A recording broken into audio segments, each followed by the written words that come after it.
Well, anyways, give a nice warm welcome for Aaron Torres!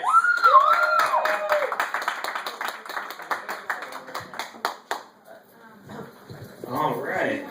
How's everybody doing? Man. All right. Awesome. This is a really cool place to be. It's like when I first started doing comedy in my basement in front of my friends. And now here all of you are. We've come full circle. As you can tell by my outfit, by the way, I hate myself. That's just a thing I do, a bit of a hobby of mine, because I'm a dying breed, and I don't mean like, Puerto Ricans. I mean, I'm the last of the original emo kids. Like, I'm the only one left. All my other emo friends from high school and stuff like that, they either like man the fuck up and join the workforce and live life, or died. Like, it's just kind of a hobby depressed people tend to have. Yeah, it was kind of dark. Let's brighten it up. My fiance just left me. Woo! Yeah! It's hilarious. Because she broke up with me through a text message. And in the text, she explained that she wanted to do it properly by sending an email.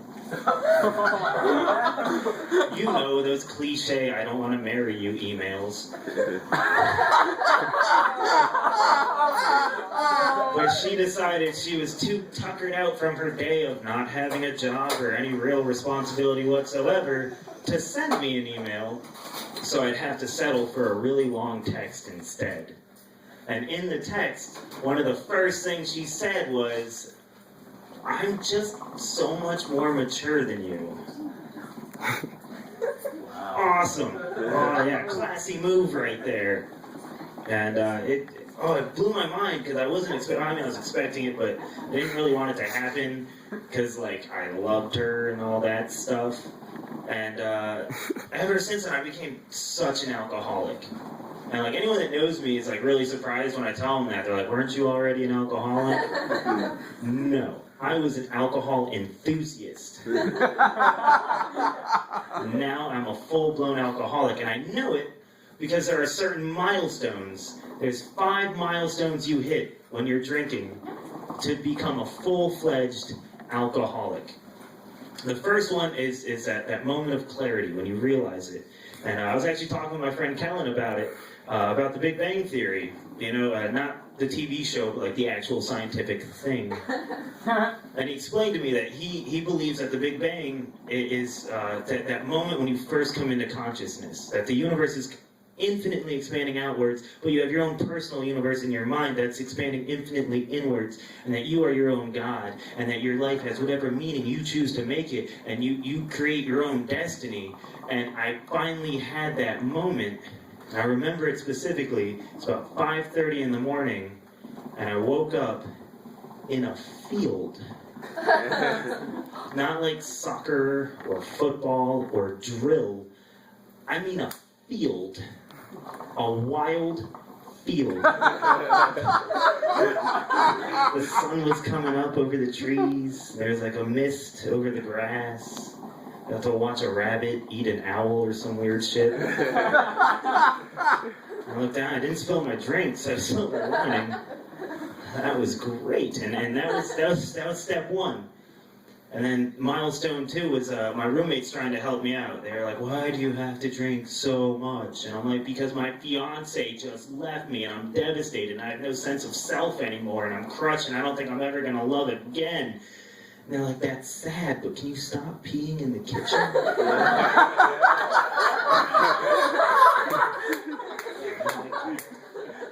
I know I said there's 5 milestones, and that was 1 and 2, and then honestly, if I wrote the joke better, there'd be a 3 and 4, but we're gonna go straight to 5. And this one just happened to me not even a week ago. I finally hit the 5th milestone, and I'm really happy because I'm finally an alcoholic now, like for real.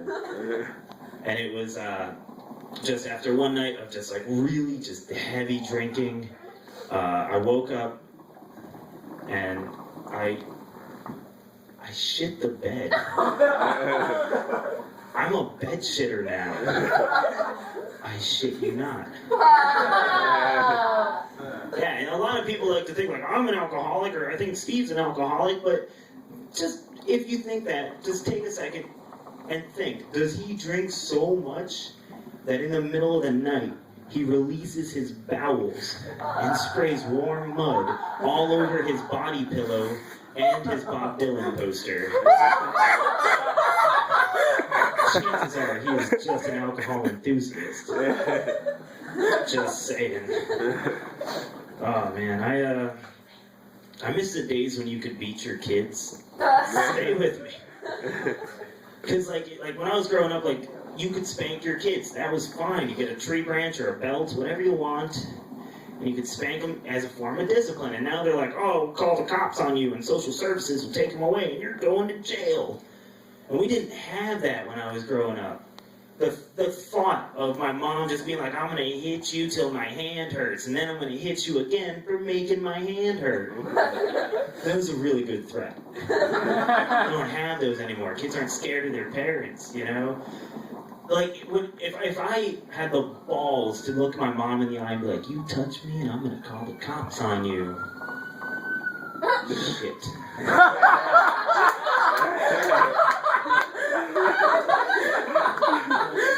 No, if I said that to my mom, though, she would just be like, it takes the police an average of 6.3 minutes to respond to a call. Do you have any idea what I can do to you in 6.3 minutes? I think I'm gonna go clean my room now. Goddamn right. It pissed me off, so I thought when I was a kid that that's what, like, an adult life would be like.